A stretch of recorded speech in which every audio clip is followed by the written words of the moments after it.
সুপ্রিয় দর্শক, আসসালামু আলাইকুম। বিসিসিআই এর নির্দেশে মুস্তাফিজুর রহমানকে কেকেআরের স্কোয়াড থেকে ছেড়ে দেওয়া হয়েছে।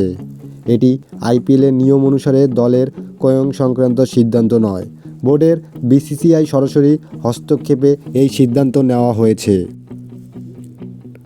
রয়টার্সের মতে, কেকেআর অফিসিয়ালিভাবে ঘোষণা করেছে যে তারা বিসিসিআই বা আইপিএলের নির্দেশ মতো মুস্তাফিজুরকে তাদের 2026 মৌসুমের দল থেকে বাদ দিয়েছে এবং দল এখন তার বিশ্ব খেলোয়াড় নিতে পারবে।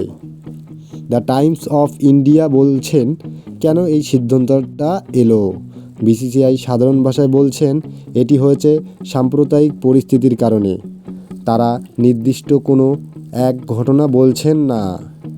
বেশ কিছু রাজনৈতিক ও সামাজিক বিতর্কের চাপের পর, যেমন বাংলাদেশের সংখ্যালঘু সমস্যা, সাম্প্রদায়িক নৃশংস ঘটনায় উদ্বেগটা ভারতের কিছু রাজনৈতিক নেতারা জনমত ক্ষোভ প্রকাশ করছেন।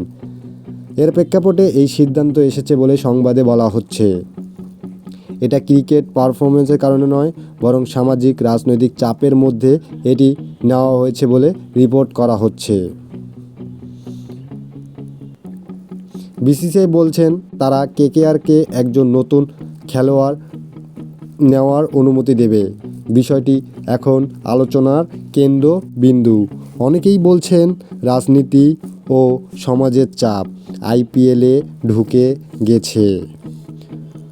তাহলে কি মুস্তাফিজুর রহমানকে আইপিএল 2026 থেকে বাদ দেওয়া হলো বোর্ডের উদ্দেশ্যমূলক সিদ্ধান্তে, যা রাজনৈতিক ও সামাজিক উত্তেজনা ও জনচাপে নেওয়া হয়েছে?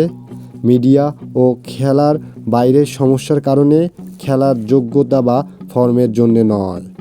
ধন্যবাদ সবাইকে, ভালো থাকবেন। আসসালামু আলাইকুম।